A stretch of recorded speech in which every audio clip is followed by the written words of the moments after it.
Calígula, el referente de los sociópatas en todas partes. El joven emperador romano tenía una terrible reputación de sádico, asesino y loco.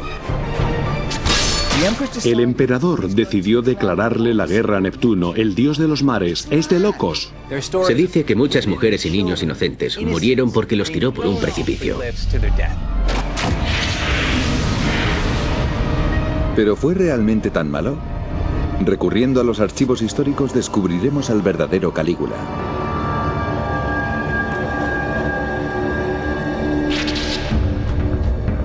Los investigadores examinarán su turbulenta vida minuciosamente con la ayuda de una serie de pruebas científicas. Unas nuevas pruebas arqueológicas mostrarán por primera vez el escenario de su sangrienta muerte.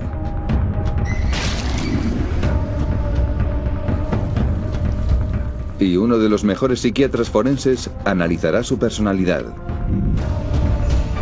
Todo para revelar si estaba loco o simplemente era malo, y en qué posición queda con respecto a otros personajes históricos que se comportan mal. Los malos de la historia. Calígula. El emperador Calígula se convirtió en el líder supremo de Roma a los 24 años. Estuvo en el poder menos de 4 años antes de ser asesinado. En ese breve periodo cometió atrocidades impensables. Actos de crueldad que le asegurarían un lugar en la historia, como un loco de atar. Calígula está psicológicamente muy trastornado. Su comportamiento incluye asesinatos, matar sin remordimientos y saltarse cualquier límite moral que se le pusiera por delante. ¿Pero estaba realmente loco? Para entender mejor a Calígula, el psiquiatra David Malott analizará su comportamiento y lo colocará después en un psicográfico de mal comportamiento para compararlo con otros tiranos de la historia como Gengis Khan, Julio César o los esbirros nazis de Hitler, Himmler y Goering. El historial de Calígula es espeluznante. Daba grandes fiestas y hacía decapitar criminales entre plato y plato. Y mientras sus nerviosos invitados se bebían el vino, él violaba a sus mujeres. Azota y ejecuta a romanos de las altas esferas. Es un espectáculo público y una advertencia. Incluso acabó con miembros de su propia familia. Las historias que se cuentan son tan terribles que son difíciles de creer. ¿Pero son fiables las referencias históricas? Obtenemos la información sobre el reinado de Calígula de 2 fuentes. Filón, un contemporáneo, y Seutonio. Es Seutonio quien nos da algunos de los más espeluznantes y escabrosos detalles de las historias que ocurrieron en el reinado de terror de Calígula. Escribió más de 70 años después. Es como cuando hoy en día alguien escribe sobre la Primera Guerra Mundial, solo que él tenía menos datos. La búsqueda de pruebas comienza en la infancia de Calígula. Nació en el 12 después de Cristo y recibió el grandioso nombre de Cayo Germánico Augusto. Cayo era hijo de Germánico, el niño mimado de una familia imperial que fue un héroe militar del que hablan igual que de Alejandro Magno. Cayo fue básicamente un mimado en el ejército. El joven Cayo pasó sus primeros años en un sitio parecido a este, un fuerte del ejército romano. Se paseaba por el campamento con un disfraz de militar en miniatura que le había hecho su madre, y los soldados lo adoraban. Le pusieron el mote Calígula, que significa pequeñas botas, por las sandalias militares en miniatura que llevaba. Cuando el pequeño Calígula quiere algo, hasta los soldados más duros acuden corriendo. Imagínense lo que eso provoca. Tu padre es un héroe, a ti te han mimado toda la vida y básicamente no puedes hacer nada malo. Así empezó todo.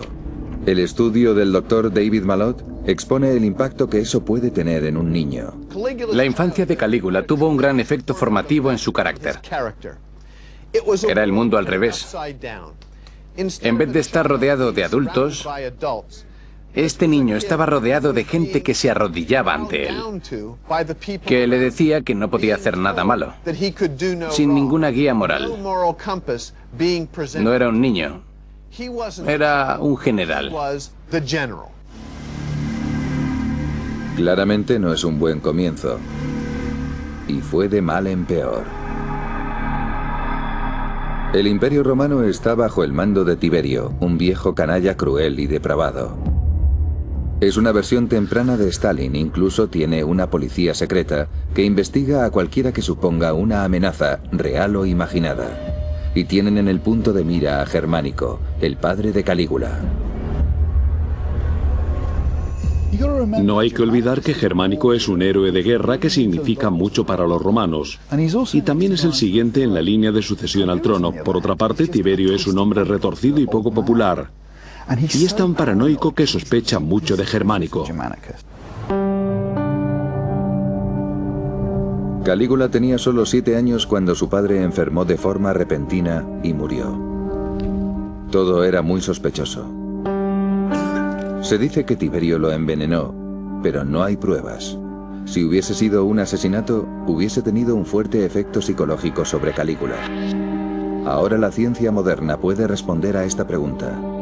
¿Fue un homicidio?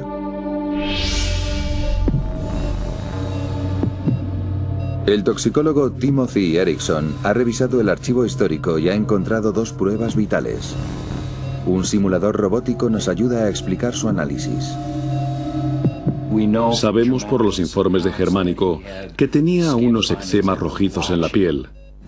Los informes son muy descriptivos. El otro dato importante del informe de la muerte de Germánico es que echaba espuma por la boca justo antes de morir. Hoy en día sabemos que esto encaja con un envenenamiento por arsénico. Pero el envenenamiento por arsénico se puede confundir con una enfermedad muy común y letal. Lo que suele describirse como parte del envenenamiento por arsénico es un tipo de diarrea con la cual pierdes tanto volumen que parece como una mezcla de arroz y agua. Muchos informes lo calificaban de cólera, así que esa era otra forma de evitar las sospechas por el arsénico. Arsénico camuflado como cólera. Parece una explicación coherente. Sufre un fallo cardíaco. Entonces su cuerpo se colapsa y muere.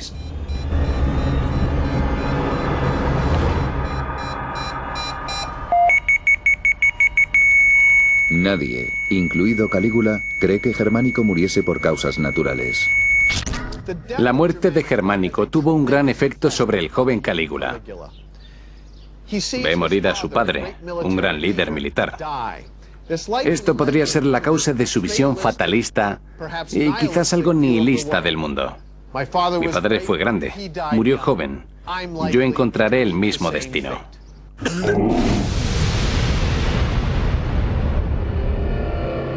Durante los siguientes 12 años, Calígula vive aislado con su abuela.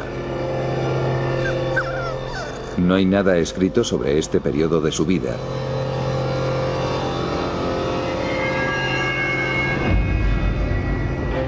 Pero lo que ocurrió a continuación hizo que la muerte de su padre pareciese un camino de rosas. Tiberio lo mandó a la isla de Capri, que hoy es muy turística, pero que entonces era un lugar temible. Voy a coger el ferry para ir a la isla de Capri. Quiero investigar qué efecto tuvo sobre la vida de Calígula el haber estado ahí. Tenemos que darnos prisa porque se acerca una tormenta.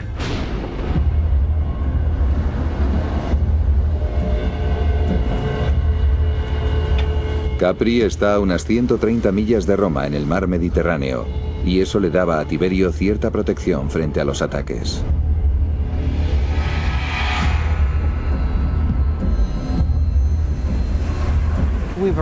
Hemos llegado a Capri, y el ambiente es sombrío, nublado, oscuro.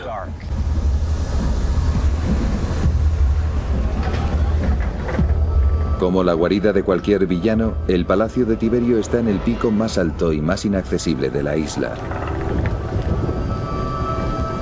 Calígula no tenía ni idea de por qué lo habían llamado, pero lo que pasó aquí lo cambió para siempre.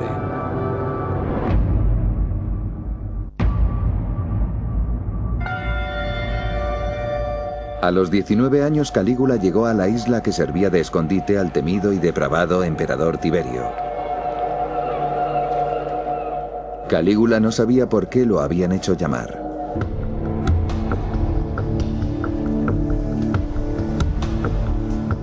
Este es el camino que Calígula hubiese seguido para llegar al palacio de Tiberio. Estaba muy nervioso. ¿Por qué? Porque Tiberio está al mando de casi todo el mundo conocido y mata de forma rutinaria a cualquiera que suponga una amenaza. Ya ha matado al padre de Calígula y a 2 de sus hermanos. Cuando pienso en Calígula recorriendo este camino, me lo imagino temblando de miedo. Tiberio ha matado a su familia. ¿Él es el siguiente?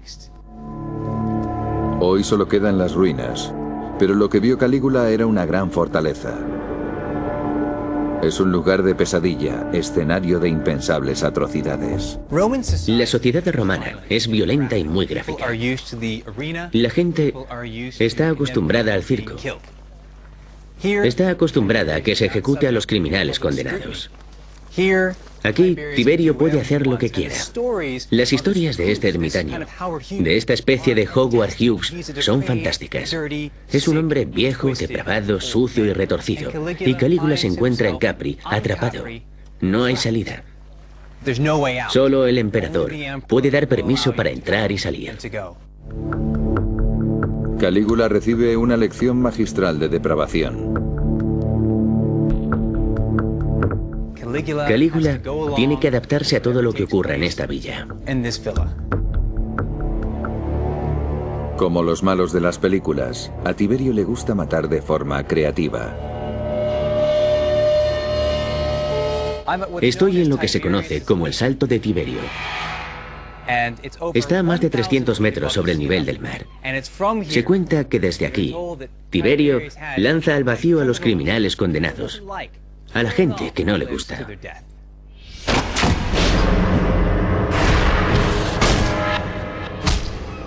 Cuentan que si sobrevivían, había gente abajo esperando con remos. Si alguien salía a la superficie vivo, le daban con el remo en la cabeza. El salto de Tiberio no era solo para criminales. Se dice que tiraba también a mujeres y niños, gente inocente, simplemente porque a Tiberio le apetecía.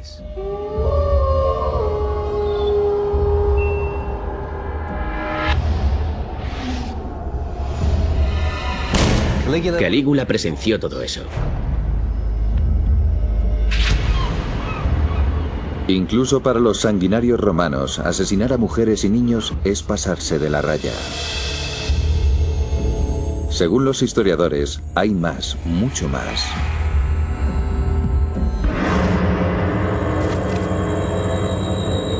Orgías, violaciones, pedofilia, torturas.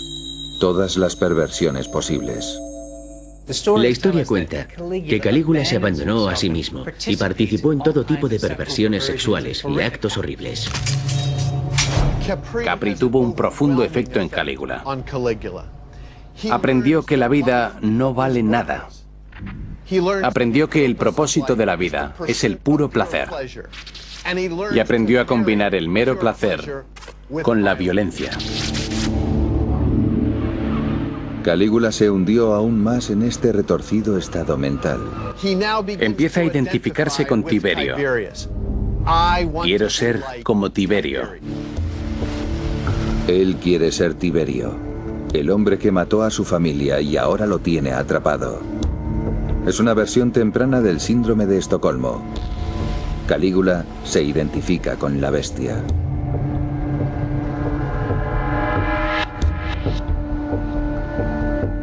Quiere lo que tiene Tiberio, el poder absoluto. Calígula aprende lo que es el poder absoluto. Desde Capri ve el imperio y lo quiere. Y pronto lo consigue, cuando Tiberio muere de forma repentina. El historiador Suetonio lo llamó asesinato y puso nombre al asesino, Calígula. No hay pruebas, pero es cierto que Calígula se benefició del fallecimiento del viejo granuja. El mando del imperio pasa a sus manos y a las del nieto de Tiberio, Gemelo. Pero Gemelo tiene solo 18 años. Es demasiado joven para compartir el poder.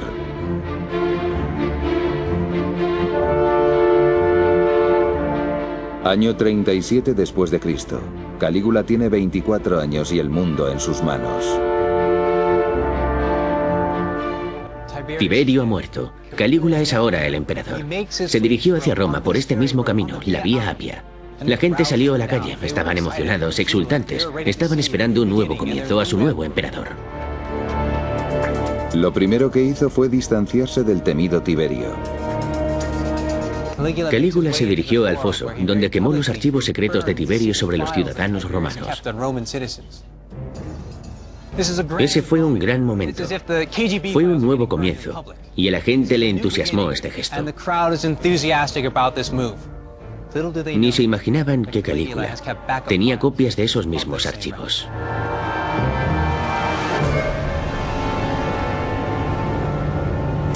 Calígula no paró ahí.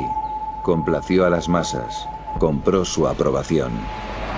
La sociedad romana estaba dividida en dos grupos. La clase gobernante, la gente educada y adinerada. Ese es el primer grupo. El otro grupo es la plebe, los plebeyos, el populacho. Y hay que tenerlos contentos. Y una de las formas en que lo intentó Calígula, que se hizo famoso por esto, fue dar dinero. ¿Cuánto dinero? Más de 2.000 millones de monedas de bronce. Hizo esto en lugares como la Basílica Julia. Se subía a lo más alto y las tiraba a la gente, que las esperaba con ansia, y se las llevaba a casa. Durante 8 meses todo es dulzura y paz. De pronto Calígula cambia. Casi de la noche a la mañana, el benevolente dictador se convierte en un monstruo, un clon de Tiberio. Se volvió contra su gente en una orgía de violencia.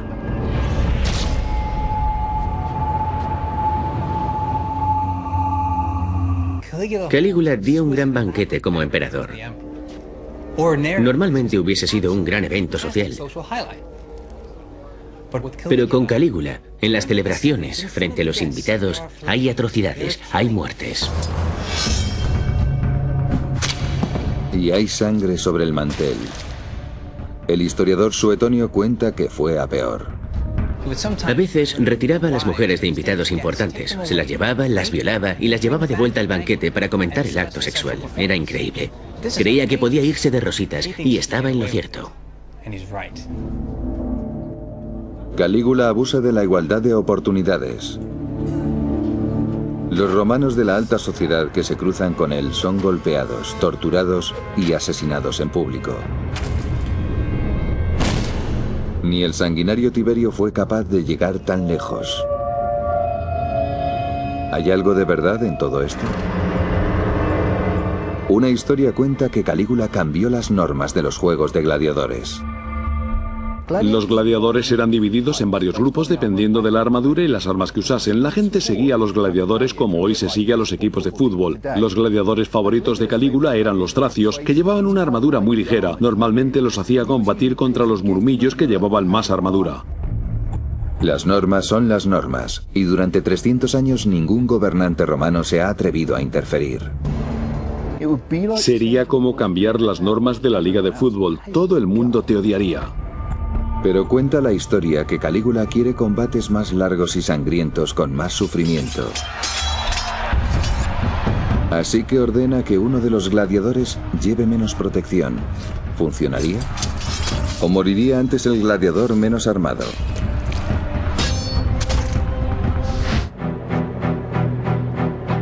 Para responder esta pregunta, 2 expertos en lucha llevan una auténtica armadura de gladiador, que de por sí es más bien ligera.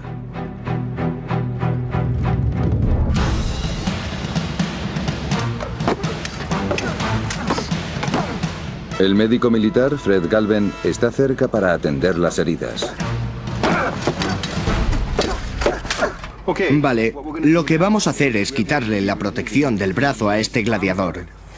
Van a quedar expuestos los bíceps, los tríceps, el antebrazo y las muñecas.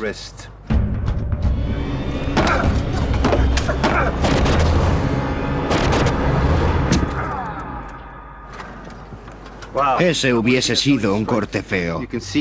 Hubiese atravesado los grupos de músculos del bíceps y el tríceps. Por muy fea que sea esta herida, no es tan grave como podría ser una herida en el antebrazo, porque por ahí pasan las arterias y venas que atraviesan el brazo. Aunque es sangrienta, esta herida no hubiese puesto fin a la batalla. A continuación, Fred retira el escudo del gladiador.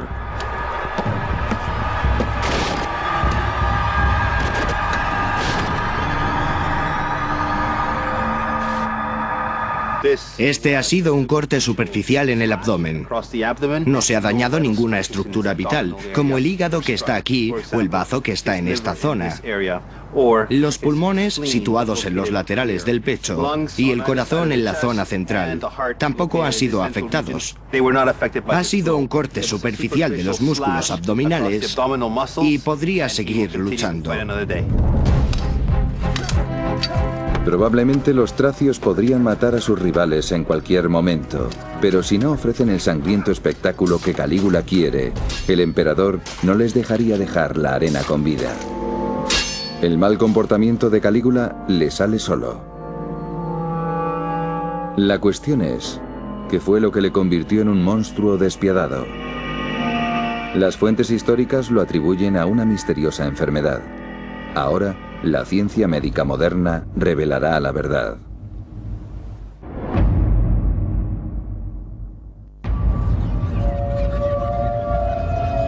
Roma, año 37 después de Cristo. A los 25 años Calígula se ha convertido de pronto en un violento y despiadado dictador.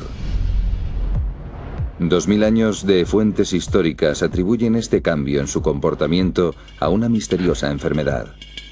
Hoy se pueden buscar causas más específicas. Un cambio de personalidad repentino podría sugerir daño cerebral.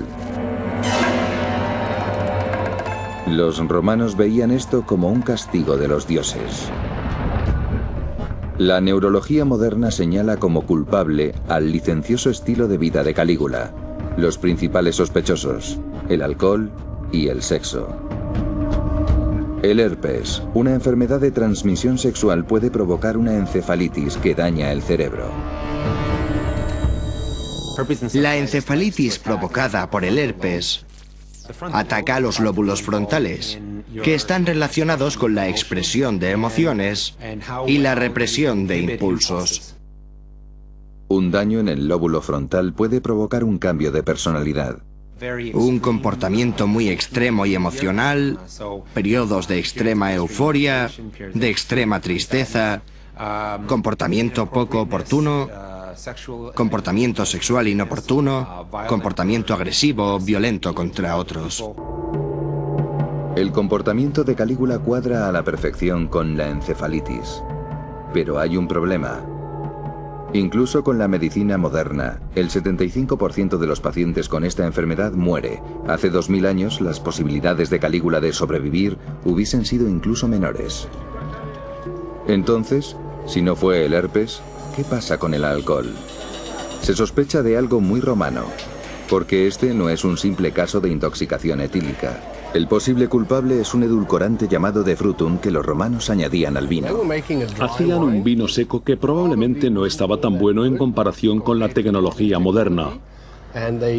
Usaban el de frutum para endulzarlo y que fuese más apetecible. Está preparando de frutum, siguiendo exactamente el mismo método que utilizaban los romanos. Lo que hace que se sospeche del de frutum es cómo se hace. Los ingredientes se hierven en una olla revestida de plomo.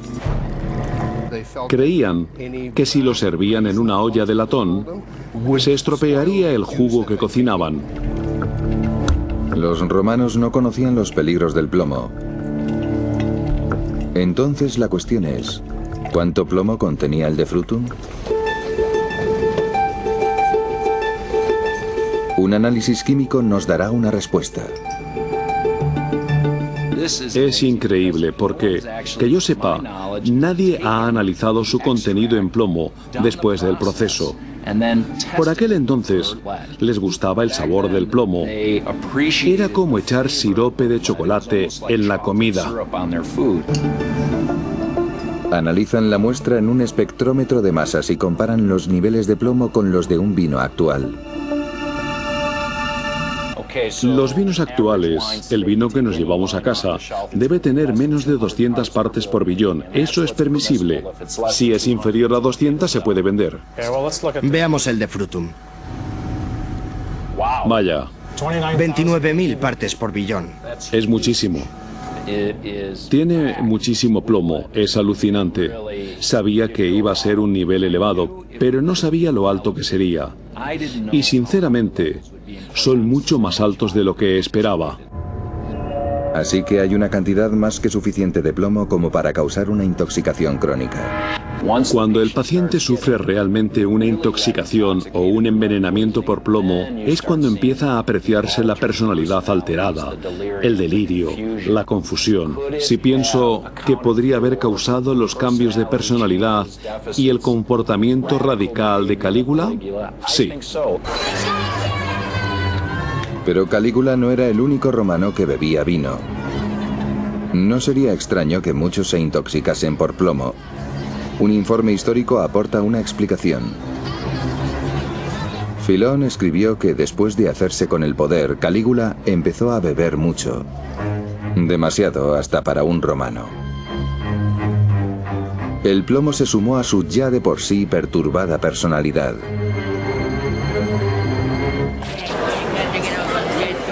Cuando Calígula enfermó, la gente se echó a la calle para mostrar su apoyo al emperador. Deberían haberse quedado en casa. Durante la enfermedad de Calígula, mucha gente hizo promesas por su pronta recuperación. Una de esas personas que hizo un juramento fue un tal Publio Africano Potito, que ofreció su vida a cambio de la de Calígula. Cuando Calígula se recuperó, se lo tomó al pie de la letra. Lo vistió como un animal de sacrificio, le puso guirnaldas y coronas y lo tiró por encima de la muralla de la ciudad.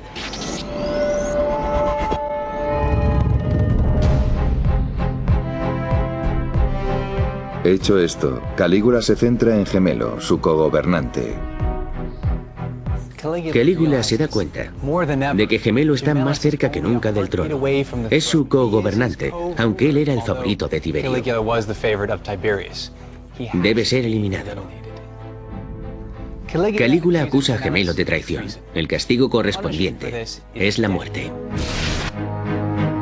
A Calígula no le importa la legalidad. Incluso Stalin usó juicios falsos para cubrirse las espaldas. Todo lo que le ofrece a Gemelo es morir con honor romano. Obligan a Gemelo a suicidarse. Y Calígula manda a sus matones para asegurarse de que lo hace.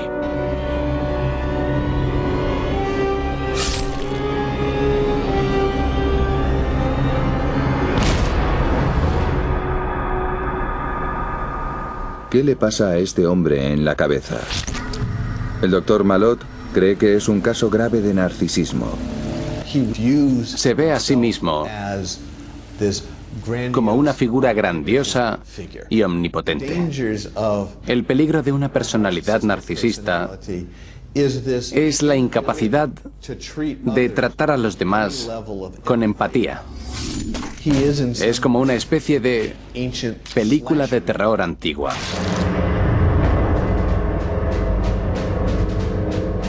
Es Freddy Krueger con toga.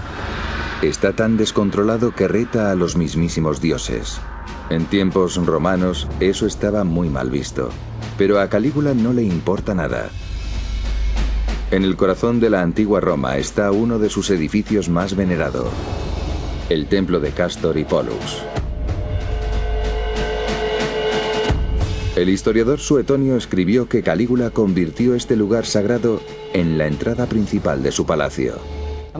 El equivalente moderno a una acción así sería construir una enorme casa al lado del Vaticano, hacer un agujero y usar el Vaticano como vestíbulo, como comedor, ponerle luces y una bola disco, hacer fiestas.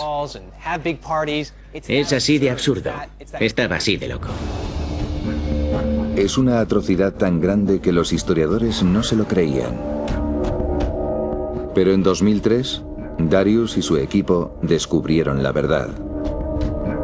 La zanja que excavaron ya está tapada, pero lo que encontraron fue increíble. En esta zona hay varias estructuras caligulianas que son parte del palacio. Si avanzamos por aquí, nuestra excavación reveló que aquí, donde está el pórtico, había unos enormes cimientos que continuaban en esta dirección hasta el templo de Castor y Pólux. Así que lo que tenemos son unos grandes cimientos que se extienden desde donde los Julio Claudios construían sus palacios. Sabemos que Calígula tiene algo que ver con esta pared que sube por aquí y llega a la parte trasera del templo de Castor y Pólux, como dicen las fuentes. Esto sugiere que la historia que todos se han negado a creer durante 2000 años es cierta. Ni los dioses pueden parar a Calígula.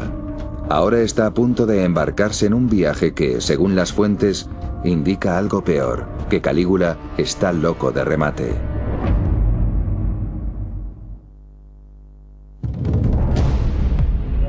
Año 39 después de Cristo. A los 27 años Calígula controla Roma a base de miedo. Pero eso no es suficiente para él. Quiere asegurarse un lugar en la historia convirtiéndose en un gran general. Hay que entender a Roma y que hay una norma básica. Los grandes líderes ganan batallas. Para conseguir respeto en Roma hay que salir y luchar contra un bárbaro, pero de forma espectacular. Además, a Calígula lo persigue la sombra de su padre, Germánico, que fue un gran héroe militar. Está desesperado por diferenciarse de él. Básicamente quiere demostrar que puede ser un gran líder militar. Así que Calígula decide embarcarse en una campaña a más de 1600 kilómetros de Roma hacia la costa norte de Europa. Suetonio escribió que después de 8 meses Calígula volvió a Roma contando una historia extraordinaria, que había conquistado Gran Bretaña, algo que no consiguió ni Julio César. Suetonio también dice que Calígula engañó a la gente. Para demostrar que había conquistado Gran Bretaña, hizo desfilar a varios prisioneros, incluido un jefe británico. Se sospecha que los prisioneros no eran realmente prisioneros, que eran esclavos de Calígula, a los que había disfrazado para que pareciesen bárbaros, y que el jefe británico era en realidad un tránsfuga que había pedido protección a Calígula. Según Suetonio, eso no fue lo peor que hizo Calígula. Imagínense que son uno de los legionarios que están listos para embarcar en la playa, listos para invadir Gran Bretaña, y de pronto les dan la orden de que recojan conchas en la arena. Porque en vez de invadir Gran Bretaña, el emperador ha decidido declararle la guerra a Neptuno, el dios del mar. Si esta historia es verdad, es propia de un lunático. Suetonio escribió 70 años después, bajo un nuevo régimen, que quería desacreditar los logros militares de Calígula. ¿Qué pasó realmente? La respuesta la encontramos a 300 kilómetros, a orillas del río Rin, a su paso por Holanda. Ahí hay unos fuertes romanos usados por el emperador Claudio para comenzar la invasión de Gran Bretaña, 3 años después de que Calígula estuviese allí. Una reciente investigación de un equipo de arqueólogos holandeses ofrece nuevos datos sobre los orígenes de estos fuertes.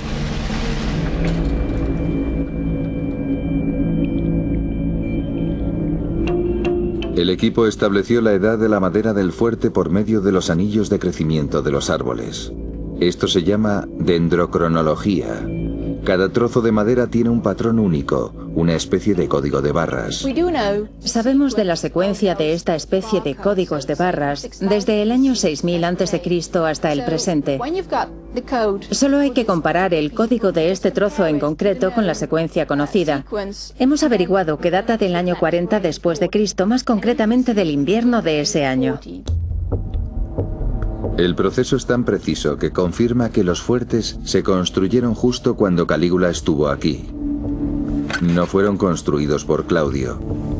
El equipo descubrió algo más en la zona que demuestra que Calígula planeaba algo grande. Dinero, mucho dinero. Durante la excavación encontramos unas 700 monedas y más de la mitad habían sido acuñadas durante el reinado de Calígula. Esto es una moneda acuñada durante el reinado de Calígula. Tiene un retrato suyo. Tenemos entre 80 y 100 monedas como esta que encontramos ahí. Y eso es algo muy extraño. Nos da un indicio claro de que en este periodo de tiempo de su reinado hizo falta mucho dinero en esta zona. Así que Calígula construyó los fuertes y tenía mucho dinero. La doctora Kemmers tiene muy claro lo que pasa. Construyeron los fuertes aquí durante el reinado de Calígula para controlar los suministros y tener una especie de bases de almacenaje donde pudiesen guardar las provisiones necesarias para la gran invasión. El Rin es la ruta de transporte perfecta desde el Mediterráneo porque empieza en los Alpes, pero se podía utilizar el Ródano para acceder al Rin desde el Mediterráneo, para llevar tropas y suministros por el Rin hasta la costa del Mar del Norte y desde ahí comenzar la invasión a Gran Bretaña. No se sabe por qué Calígula no siguió su plan de invasión, pero 3 años después, Claudio conquistó Gran Bretaña, usando los fuertes de Calígula. Así que la estrategia estaba bien pensada. Creo que las pruebas de que Calígula preparaba una invasión nos obligan a reevaluarle de alguna forma.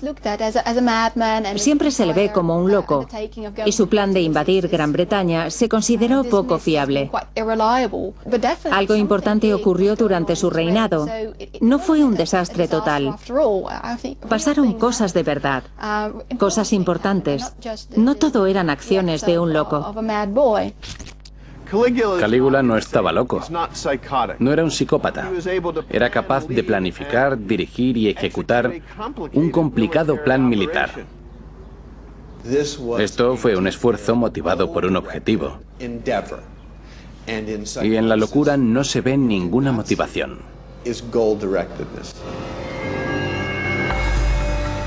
Así que llevar a cabo un plan para invadir Gran Bretaña, incluida la construcción de fuertes, indica que el tirano y despiadado Calígula estaba cuerdo. Pero eso no le va a salvar. Durante su corto reinado hizo muchos enemigos. Y unos nuevos descubrimientos arqueológicos nunca antes vistos nos darán más información sobre su sangrienta muerte.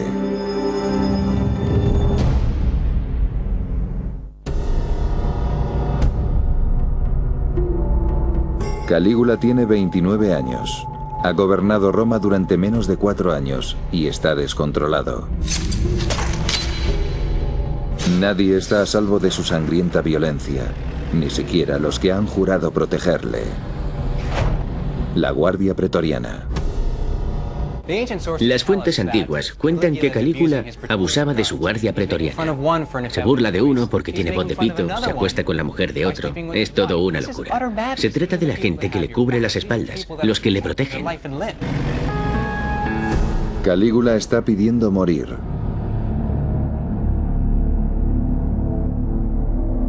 En un frío día de enero del año 41 después de Cristo, va a los Juegos Palatinos en Roma.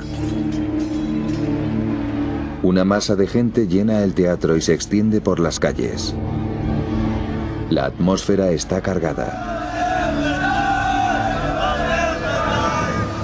A la hora de comer, Calígula abandona los juegos. Entra en un pasaje subterráneo llamado Criptopórtico y se dirige a su palacio. No llegará con vida.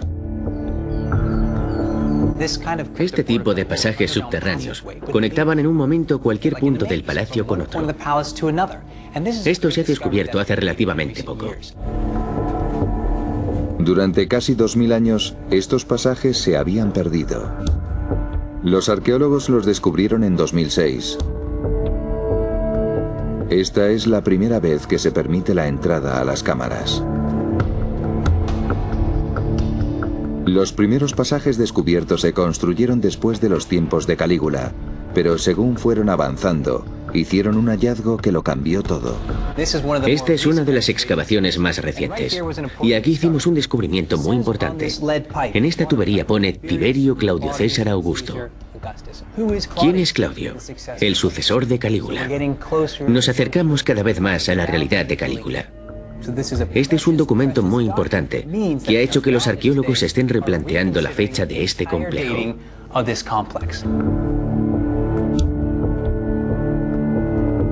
2 años después del descubrimiento, los arqueólogos siguieron excavando. Este pasaje es más antiguo que el de antes. Es el pasillo que recorrió Calígula de camino a los Juegos en el Monte Palatino. Se dice que recorría un pasaje hasta el Monte Palatino desde su palacio, como este, y que de pronto se vio alejado de sus guardaespaldas, de su séquito. Está solo. Estos son los pasajes que recorrió Calígula en los últimos días de su sangrienta vida.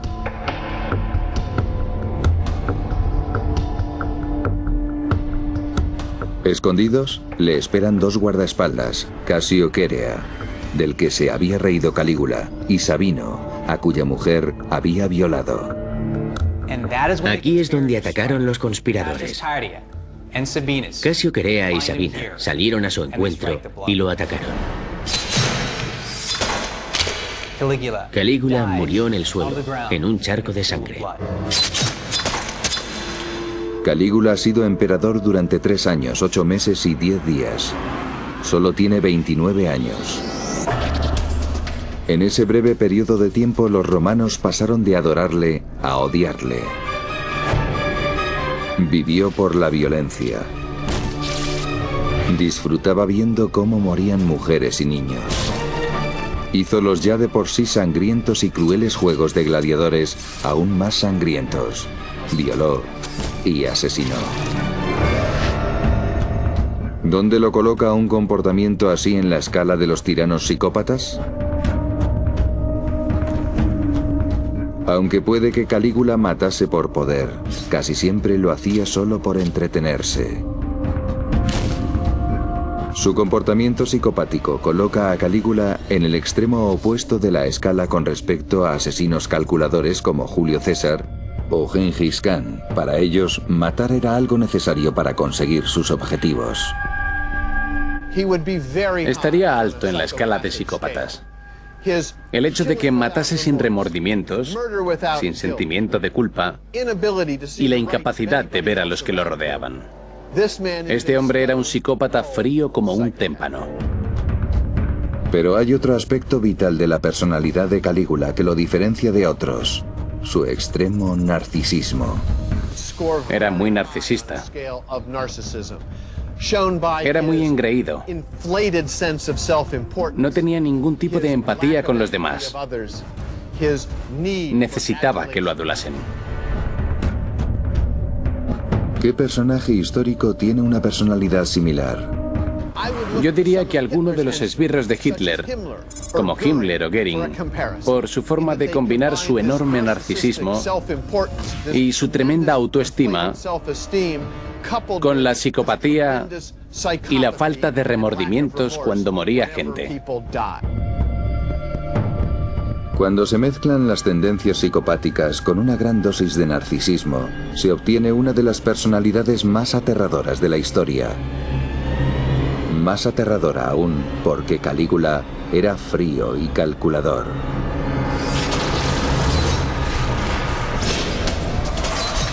A pesar de su corto reinado, Calígula dejó una profunda huella. Tiberio mantenía sus depravaciones en privado. Calígula las aireaba en público. El miedo a Calígula persistió tras su muerte. Puede que fuese mentira y que Calígula estuviese observando para ver quién se alegraba y quién era el siguiente en morir.